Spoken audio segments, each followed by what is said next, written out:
Сәлеметсіздер, қайырлы кеш, қалдарыңыз қалай? Кішкене техникалық дайындық дейді ғой біздікі, иә?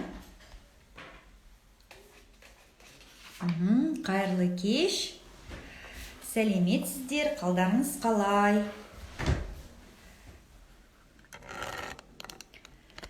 Кішкене адам жиналғанша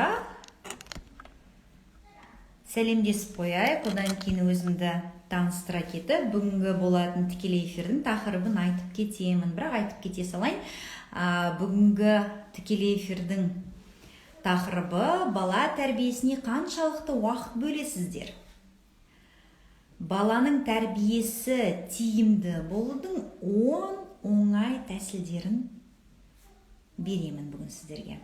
Жалпы бала мен ата-ананың қарым-қатынасының психологиясы жайында айтып кетеміз басында. Қайырлы кеш, қош келдіңіздер, сәлеметсіздер. Біраз қатысушылар жиналғанша бүгінгі күндеріңіз қалай өтті? Есімдеріңіз кім? Жастарыңыз нешеде? Соны жазып кете беріңіздер. Менің есім Рауана. Бәрі жиналғаннан кейін өзімді таныстырып, бүгінгі тікелей эфирді бастаймыз, иә? Бүгінгі тікелей эфирдің тақырыбы өте қызықты, өте өзекті десек те болады, иә? Сәлеметсіз бе? Қайырлы кеш, қош келдіңіздер.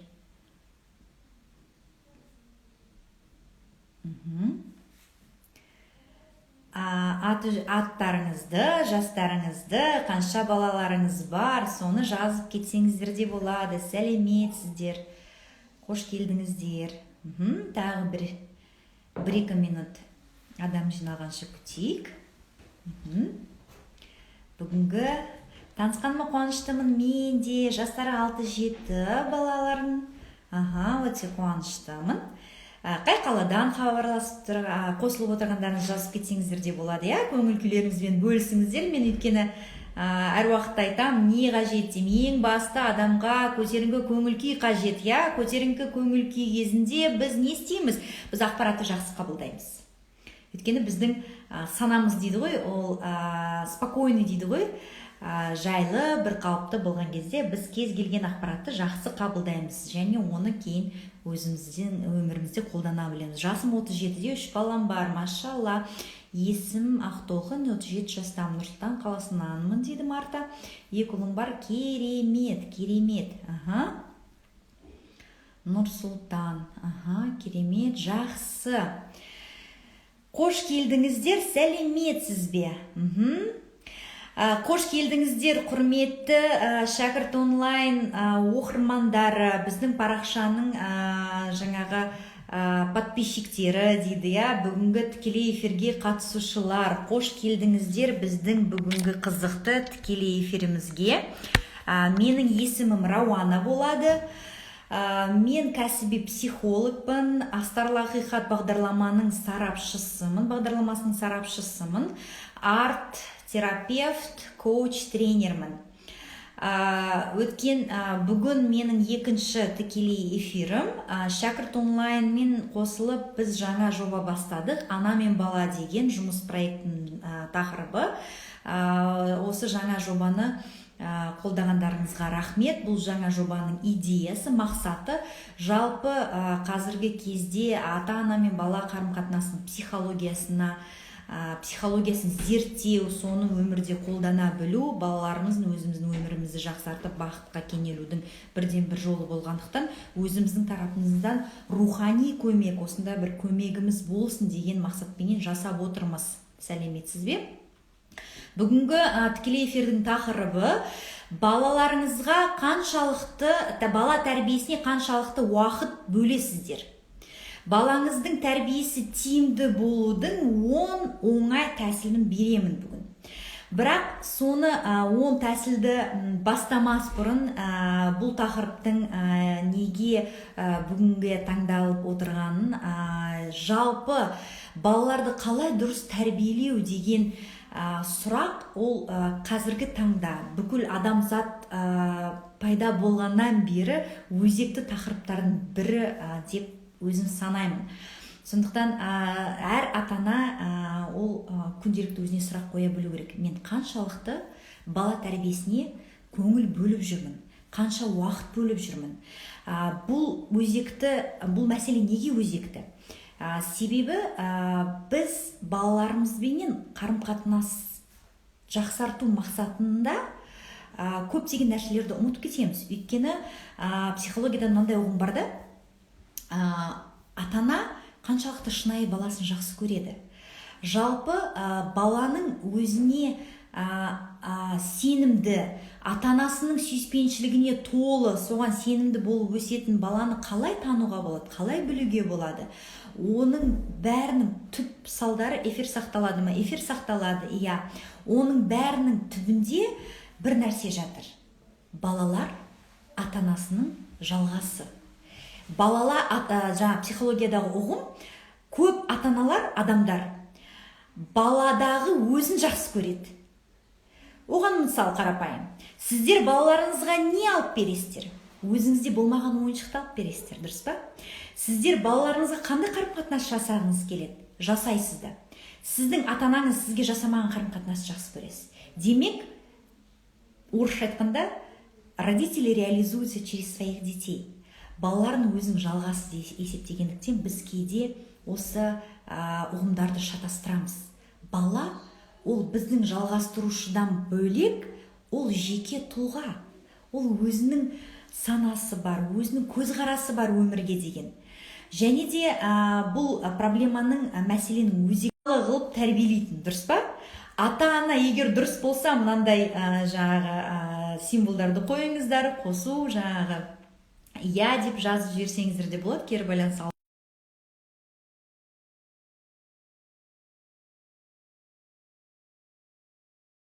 Мекеме жоқ, ата-аналарды саналы, жақсы ата-аналы болып тәрбиелейтін, дұрыс па?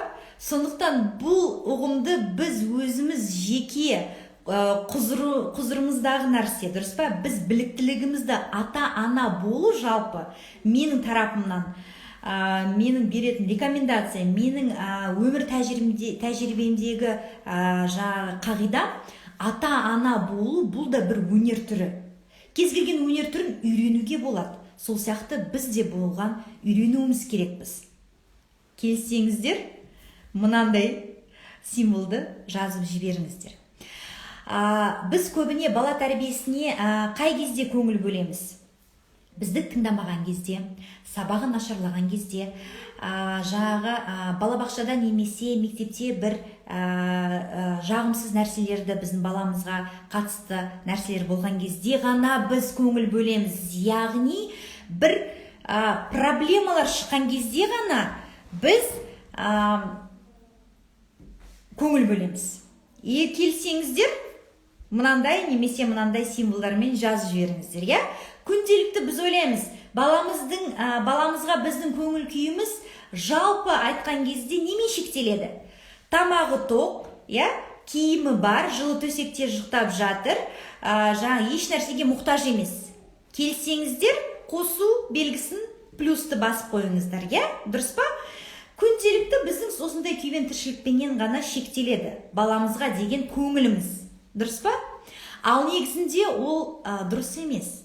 Баланың өміріне көңіл бөлу, обращать внимание, ол немен шектелу керек, неменен байланысты болу керек? Ол деген қаншалықты күніне сіз, қанша уақыт, здравствуйте, қанша уақыт күніне көңіл бөлесіз, балаңызбен отырып көзбе-көз әңгіме айтасыз. Мысалға, балалардың ең басты қабылдау, императивтік қабылдау дейді психологияда ұғым. Бұл деген балалар символменен немесе адамның эмоциясымен қабылдайды. Олардың ойлау, логика, мышлениясы әлі дұрыс қалыптасып үлгермегендіктен, олар бірінші мен сені жақсы көрем деп эмоциямен қабылдаңызшы, ол бірінші сіздің эмоцияңызды, бетіңіздегі эмоцияңызды қабылдап алады. Көрдіңіз ба? Сондықтан ең балаңызбен жақсы қарым-қатынасты орнату құралдың ең мықты құралы көзбе-көз қарап сөйлесу. Одан кейін дұрыс жазып жатыр, бірге ойнау. баланың тәрбиесі оған қонымды болады игровой формада дейді. Бірге ойын ойнау арқылы, мысалдарды көрсету арқылы балаға айтқан тәрбиеңізді қонымды болады, түсінікті болады. Баланың тілі бір ойнау арқылы, я? Бала ойнау арқылы әлемді таниды, дамиды, дұрыс па?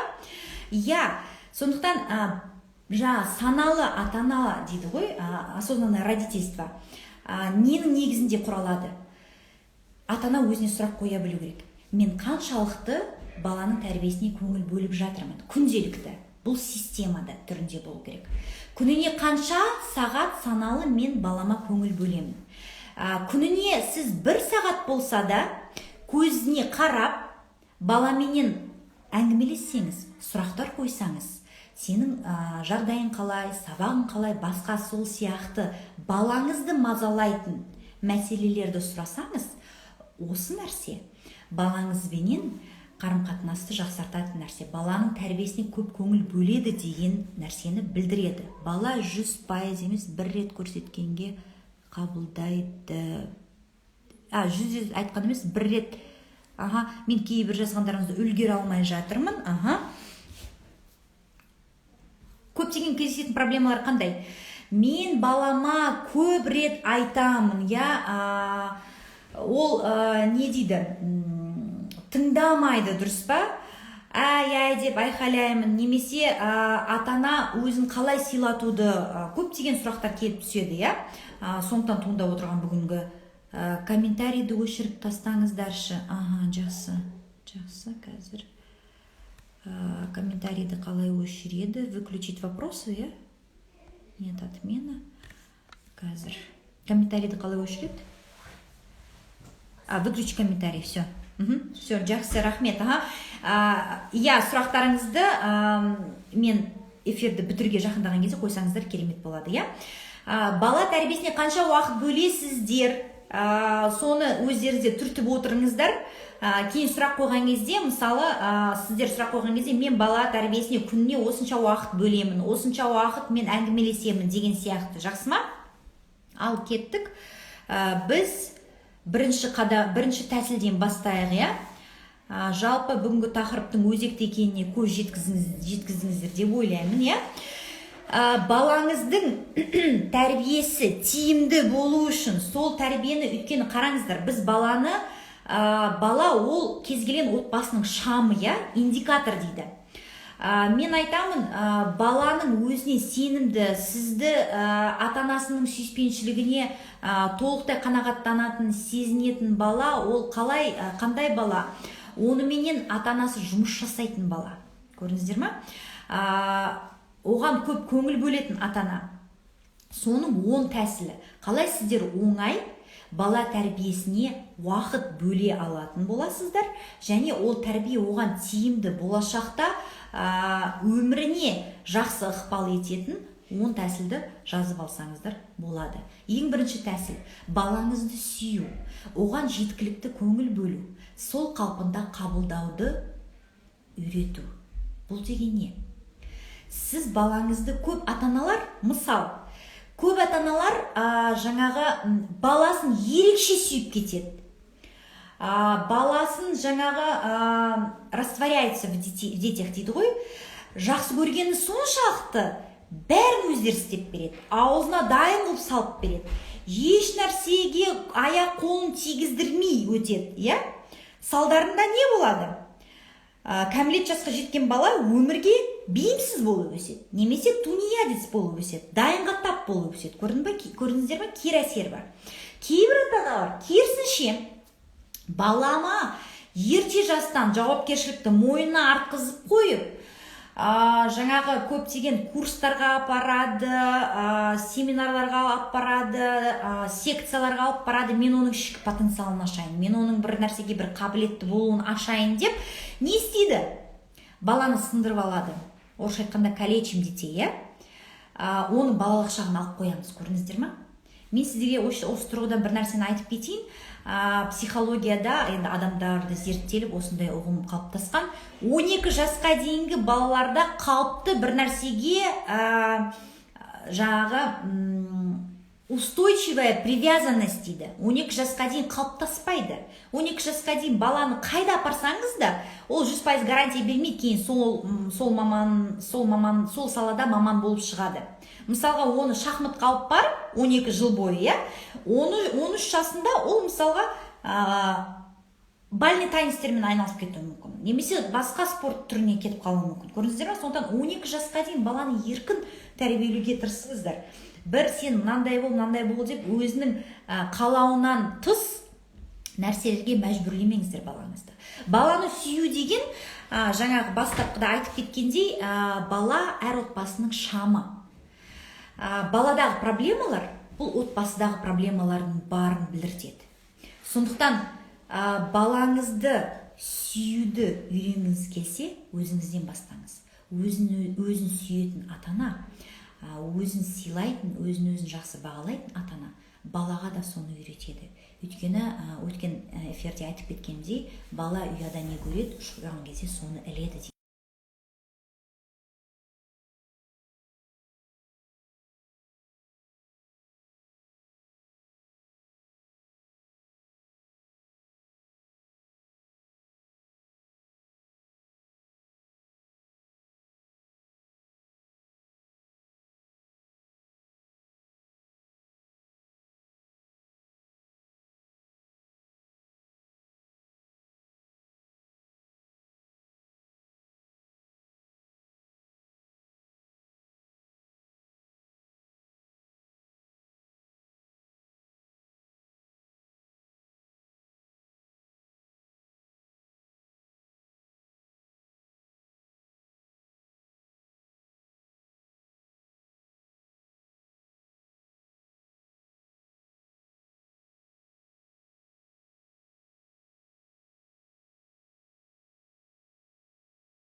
Көрдіңіздер ме?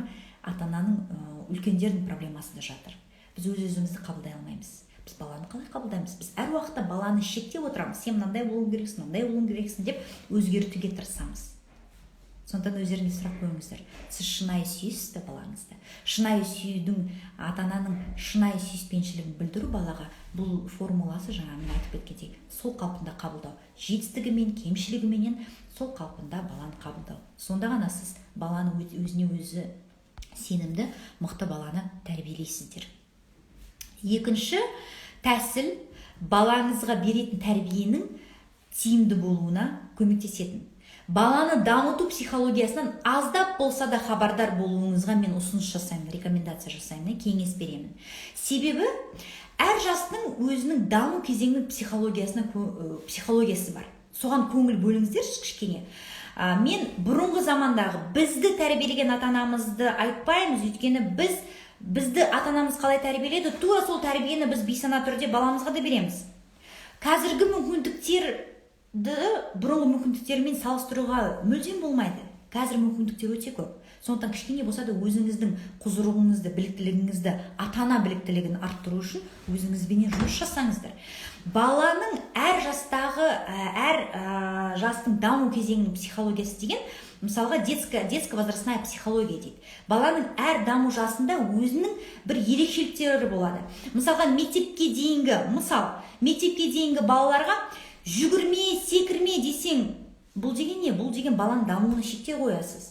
Өйткені баланың психологиясында мектепке дейінгі балалар қалай дамиды? Әлемді қалай таниды? Секіріп ойнап, жүгіріп ойнап, аласұрып, төбелесіп. Дұрыс па? Ал егер жүгірме деген, ол деген, мысалға тыныш отыратын бала, бұл қайта ненормальный? Бұл қайта дұрыс емес. Көрдіңіздер ме? Әрі қарай уже мектептен кейінгі жаңағы 7 жастан бастап пубертатный период дейді. 14-15 жасқа дейін, подростковый жасқа дейін балалар, мысалы, ұл балалар әсіресе жүгіріп даладан таяқ алып келеді. Мынау найзағай менің деген кезде ата-ананың бірінші жаңағы реакциясы қандай? Бірінші реакциясы: ой, бай, құрт мынау, не таяқ, алып таста деп. Ал ол бала үшін бұл таяқ, бұл бір әлем. Ол оған найзағай, ол жаңағы космостық космические войны сияқты бұл бір құрал. Осы таяқ арқылы ол әлемді таниды. Бұл баланың фантазиясына, жаңағы қиял әлеміне баруына, бұл баланың жаңағы даму сатысы, даму құралы. Ал біз соған ата-ана тарапынан авторитарлық дейді ғой, шектеу қоямыз. Көрдіңіздер ме? Сондықтан менің жаңа беретін кеңесім осыған кішкене де болса да көңіл бөлуді сұранамын, иә? Ал кеттік әрі қарай. Үшінші тәсіл бала тәрбиесі тиімді болу үшін. Тәуелсіздікке үйрету, өз ісіне болатын нәтижесіне, болашақта өз өміріне жауапкершілікті сезіндіру дейді. Бұл жаңа бастапқыда айтып кеткендей, мен жаңағы әрбір тәсіл айтқаннан кейін комментарийді қосып отырайын, иә? Өйткені сіздер давайте включить комментарий дей салайын. Қош келдіңіздер. Жаңағы үшінші тәсілі тәуелсіздікке үйрету.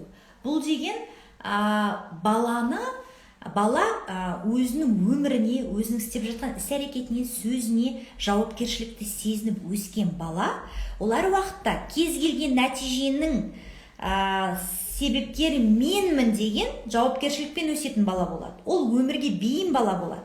Егер сіз балаңызды тым шектен шығып жақсы көретін болсаңыздар, ол өмірге бейімделген бала болмайды. Егер оның орнына, сәлеметсіздер ме, оның орнына бәрін жаңа қолыңызды сыбанып, бәрін істей берсеңіздер, баланы жаңағы самостоятельностьқа үйрету керек. Сонда бала жауапкершілікке толы болып өседі, иә? Үшінші тәсіл балаңыздың тәрбиесі өзіне тиімді болудың төртінші тәсілі. Баланың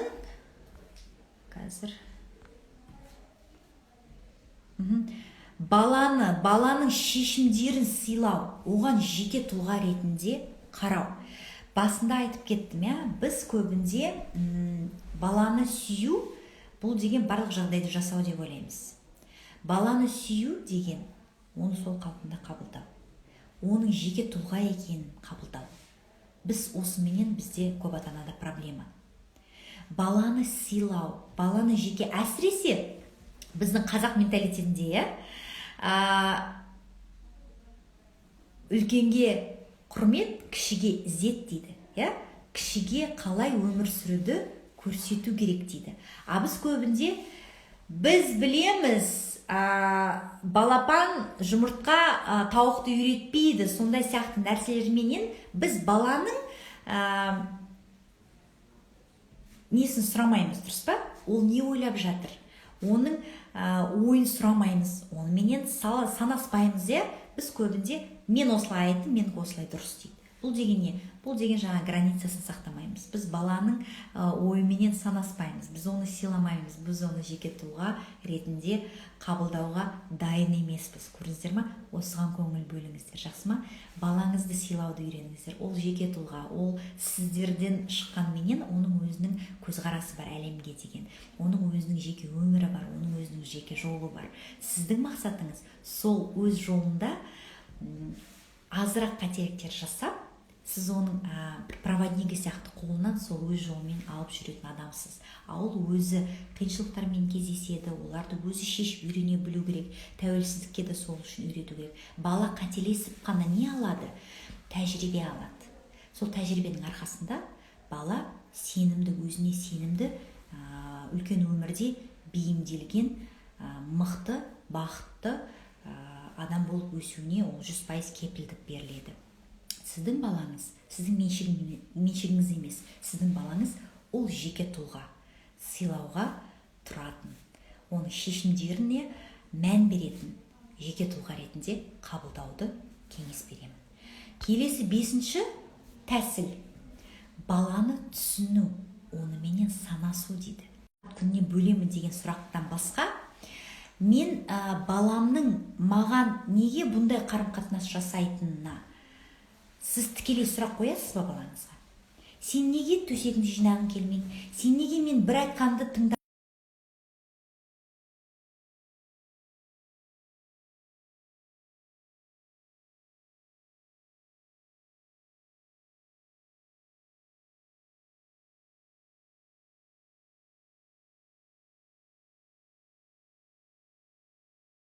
арқылы сіз балаңыздың миында, қатпаршағында, жалпы ішінде, жан дүниесінде болып жатқан құбылыстарды білесіздер.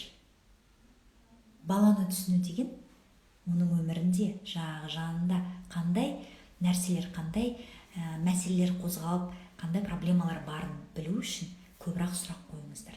Және де сұрақ қою, диалог қою, қарым-қатынас, сөйлесу арқылы сіз не істейсіз?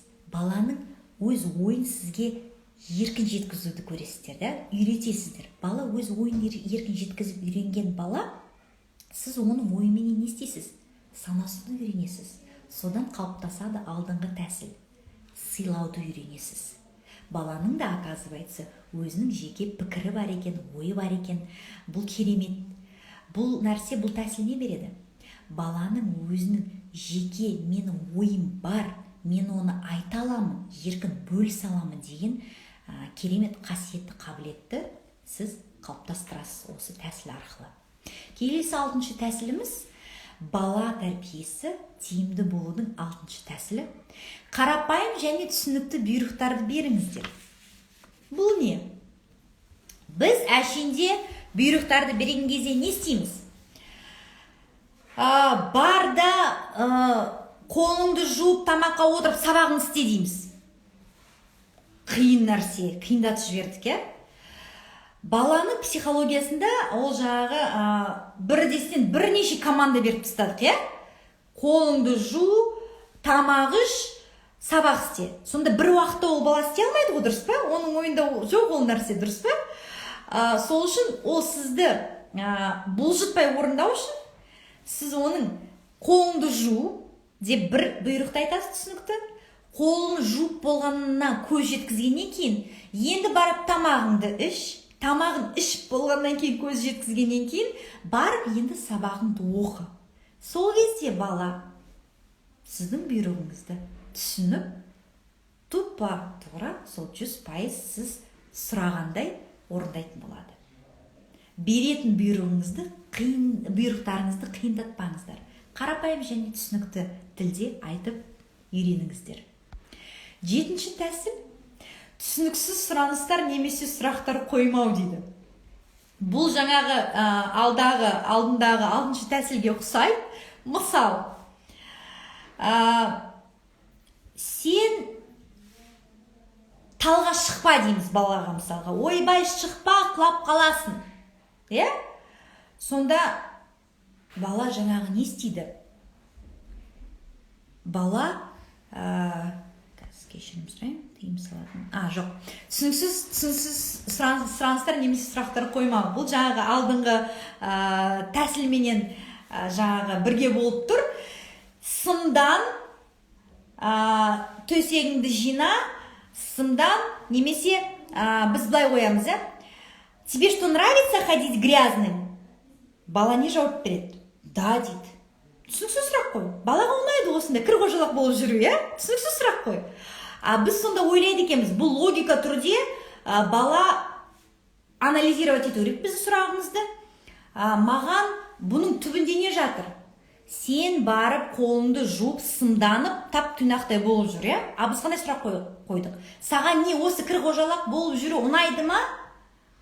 Жаңағы алба-дұлба болып деген, оны түсінбейді, ол иә деп жауап береді. Балаға айту керек, балам, сен сымдан, немесе қызыңызға, сен қолыңды жуып, таза болып жүр, ұқыпты болып жүріп үйренесің ба? Сұрақтарды оңай қойыңыздар, қиындатпаңыздар. Бала түсінетін сұрақтарды қойыңыздар. Облегчайте жизнь дейді ғой, не усложняйте. Келесі 8-ші тәсіл, тыйым салынатын бұйрықтарды бермеңіз. Бұл деген жаңағы мысал. Балаңыз ұл балалар, қыз балалар да бар. Экстремалды спорт түрін жақсы көреді. Мысалға талға шығып кетеді, велосипедпенен жаңағы бетіп тез айдайды, самокатпенен. Біз не істейміз? Талға шықпа, құлап қаласың, велосипедті қатты айдама, құлап қаласың, дұрыс па? Тыйым салатын. Сонда бала әлі істеген жоқ, бірақ біз оған қандай команда бердік? Талға шықпа. Сонда біз өзіміз айтып отырмыз. Балада бірінші ассоциация қалыптасады екен. Талға шығып, сосын барып мен құлаймын. Ол үшін не істеу керек? Бала тәжірибе түрінде оны жаңағы іске асыру керек. Көрдіңіз ба? Сонда біз өзіміз баланың жаңағы шектеу бірінші біз білсеміз, бұйрық береміз, сосын бір шектеу қоямыз. Көрдіңіздер ме? Негізінде дұрыс болу керек, логика түрінде, я? А біз бірдесін айтып отырмыз, да? Не залази на дерево, упадешь. Бала не істейді? Бала барады, соны істейді. Өйткені оның ассоциациясында мен шығып барып құлаймын. Значит, шықпау керек, әйтпесе мен құлап қаламын. Ода жаңағы последовательность сондай. Бірінші шығамын, сосын барып шектеу қоямын. Сондықтан тыйым салатын бұйрықтарды бермеңіз. Бірдесін шектеу қойып қояды. Как можно проще балаңызға. Балам, ашық алаңда ойна. Қызым, мен көретін жерде. Алысқа кетіп қалма, мен сені таба алмайтын жерге демеңіздер, қиындатпаңыздар, шектеу қоймаңыздар. Мен көретін жерде ойна. Талға шықпа. Ашық алаңда ойна. Жаңағы велосипедте немесе самокатта ақырын айда. Жай айда, құлап қаласың деп жаңағы шектеу қойып, бұйрық жасамаңыздар. Келесі 9-шы тәсіл, бала тәрбиесі тиімді болу үшін санкциялар салынған өтініштерді орындату. Бұл әсіресе көп ата-аналардың өтініші, баламды қалай тыңдатсам болады. Мен бір емес, бірнеше рет, 10 рет, 5-6 рет айтамын, сосын барып істейді.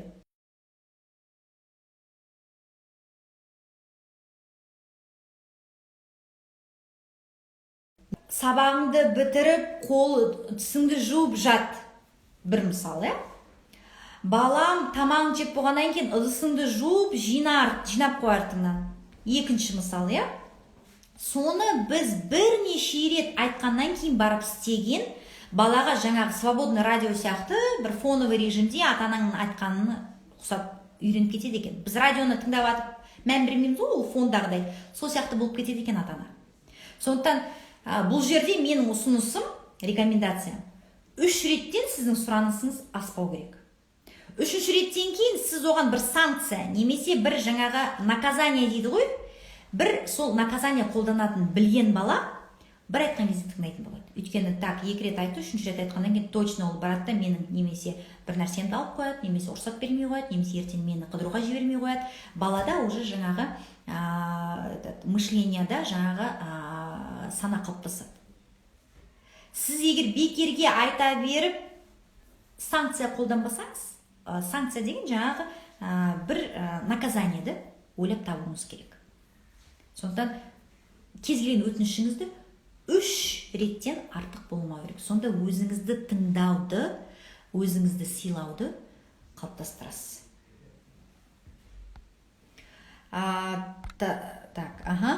10-шы тәсіл бала тәрбиесі тиімді болу үшін бұл балаңызға айқайламай, жекімей, мәдениетті және жай сөйлеуді үйреніңіздер.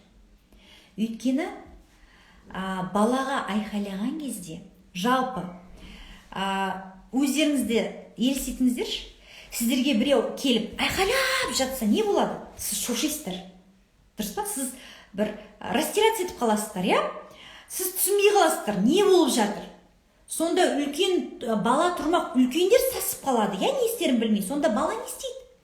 Балаға айқайлаған кезде ол сіз айтқан командаңызды қабылдамайды. Ол автомат түрде бір нәрсе істеп жатады, бірақ ол ойламайды. Дұрыс па, дұрыс емес па? Көрдіңіздер ме? Айқайлаған бұл негативті энергияны береді. Жеку деген бұл не? Бұл баланың тұйық қылып өсіреді. Өзіне сенімсіз қылып өсіреді. Сосын бұл жаңағы картинаны көреді дағы өмірде бәрін күшпенен айқайменен жеңуге болады деген ұғым қалыптасады балада, көрдіңіз ба? Сіз балаңызға айқайламай, жай жаңағы мен айттым ғой, балаңызбенен көзбенен контакты орнату балаңыздың қарым-қатынасы жасып тұрудың ең мықты құралы. Сіз балаңызбен сөйлесіп, балаңызға тәрбие сөйлеу диалогты құрған кезде балаңыздың бойы кішкентай ғой. Отырыңыз, сіздердің көздеріңіз бір деңгейде болу керек. Сонда психологиялық тұрғыда бала өзін комфортты сезінеді. Ол сізге сенеді. Ол сіздің оған сенім артып атқаныңызға, диалог на равных дейді ғой, сол сияқты болады. Сондықтан сіз балаңызға айқайламай, өйткені айқайлаған кезде айтып отырмын, кішкентай бала тұрмақ түгіл, үлкен бала сасып қалады, не істерін білмей. Әрине, кішкентай балаға жекіп айқайлаған кезде ол сіз одан не қалап тұрғанын түсінбейді. Ол ойлайды, что мен бір нәрсе жасап қойдым, мен жаманмын. Сөйтеді, одағы жаңағы көп комплекстер содан пайда болады. Баланың бастапқы травмасы содан басталады екен. Сондықтан балаңызға мәдениетті жай сөйлеп, өйткені жай жылы сөздер баланың ішін жылытып, оған сіздің сүйіспеншілігіңіз барына бала сенімді болып өседі. Бұл соңғы тәсіл. Мен жаңағы цитировать етіп кетейін, егер баланы құрметпен, оған өзінің даму құқығын өзіне жүктеп қойғандай сезініп, түсініп өсетін бала, ол әрдайым тамаша, өзіне сенімді, шығармашылықпен икемді болып өседі. Ақылды ата-ана өте мұқият болуы керек. Баланың не қалайтынына, не қабілеті барына көп көңіл бөлуі тиіс. Мен қазір комментарийларды қосамын. Сұрақтарыңыз болса, қойыңыздар, талқылайық. Жалпы менің тәжірибемнен алған нәрселерден бөлек, мен өзім анамын. Өзімнің ана ретінде жүрегімнен, ішімнен алып беретін қосарым бар менің. Бұл ең бірінші, сіз баланы өз қалпында қабылдауды үйреніңіздер. Баланың жетістігі, кемшілігі бәріменен бірге қосып, айтып жатырмын ғой, сіздің сүйіспеншілігіңіздің формуласы. Бала өзінің ата-анасы оны қандай болса да жақсы көретін, қандай болса да қабылдайтынына сенімді болып өссе, бұл бақытты бала болып өседі, 100%. Келесі менің ұстанымым. Бұл қандай көзқарастар болса да, қандай техникалар, методикалар болса да, қандай күшті білікті маман болсаңыз да, ата-ана ретінде, осознанный родитель болсаңыз да, сіз бірінші өзіңіздің жүрегіңізді тыңдаңыз. Жүректен алып баланың көңіліне уақыт бөлетін ата-ана, ол жетістікке жететін ата-ана. Ол баламенен тандемде өсетін, баланың бақытты болып өсуіне кепіл болатын ата-ана. Және тағы екі менің жеке ұстанатын нәрселерім, бұл балаңызға сенім артыңыз. Верьте в своего сына, дочку. Өз балаларыңызға сеніңіздер. Ол өмірде, бұл өмірге келді өзінің потенциалыменен. Ол потенциалы өзінің мақсаттарына, армандарына жеткізетініне сіз сенуіңіз керексіз. Сіз сенсеңіз, балада 100% сенімсіздік болмайды. Ол кез келген ситуациялардан жеңімпаз болып шығады. Жеңімпаз, лидер, ақылды бала өсірудің бірден бір тәсілі, қағидасы верить в своего ребенка. Өз балаларыңызға 100% сенім артыңыз. Он с этим справится. Ол оны жаңағы күшті алып шығады. Мен оған сенемін. Тағы да бір соңғы жаңағы менің алып қосарым өзім ана ретінде. Бұл тек қана балаңызға өзіңіздің көзқарасыңызбен әлемді үйретпеңіз. Кейде әлемге баланың көзіменен қарауды үйреніңіздер. Смотрите на мир через призму детского взгляда. Өйткені балалардан біз кейде көп нәрсені үйренуге мен шақырамын. Өйткені балалар себеп сылтаусыз бақытты, дұрыс па? Оларға бір бақытты болу үшін, күлу үшін, өзін бақытты сезіну үшін, мен сені жақсы көрем деп айту үшін бір себеп сылтау керек жоқ, дұрыс па? Біз соны үйренуіміз керекпіз. Риясыз бақытты болуды балалардан үйренуіміз керекпіз. Сондықтан құрметті ата-аналар, саналы ата-ана дейді ғой, сознательное родительствода ана мен бала қарым-қатынасын жақсарту үшін мен сіздерді сұранамын. Кейде болса да өмірге, әлемге баланың көзі арқылы, призмасы арқылы қарауды сұранамын. саналы ата-ана болыңыздар. Эфир сақталады. Рахмет. Егер сізге ұнаған болса, леп белгісін қойыңыздар, салют беріңіздер, шапалақтарыңызды жіберіңіздер. Осы постоянный апта сайын сейсенбі күндері мен тікелей эфирге шығамын. Ана мен бала проектісі жобасы аясында әртүрлі тақырыптарды талдаймыз. Қандай тақырыптарға прямой эфирге шықсын десеңіздер, директке немесе жаңағы осы прямой эфирдің астына комментарийге жаңағы жазыңыздар тақырыптарыңызды, сұрақтарыңызды, сауалдарыңызды. Сауалдарыңыз болса, менде бірнеше минут бар, қойыңыздар, мен сұрақтарыңызға жауап айта кетейін, жақсы ма? Рахмет, қуаныштымын. Мен баста айтып кеттім ғой, көбісі естіді ме, естімеді ме. Арасында да біз жаңағы рухани біз қандай үлес қоса аламыз жалпы қоғамға, ата-анаға, баласын тәрбиелеуде, өйткені балалар біздің болашағымыз ғой, дұрыс па? Соған рахмет. Соған біз қандай үлес қоса аламыз? Сондықтан шәкірт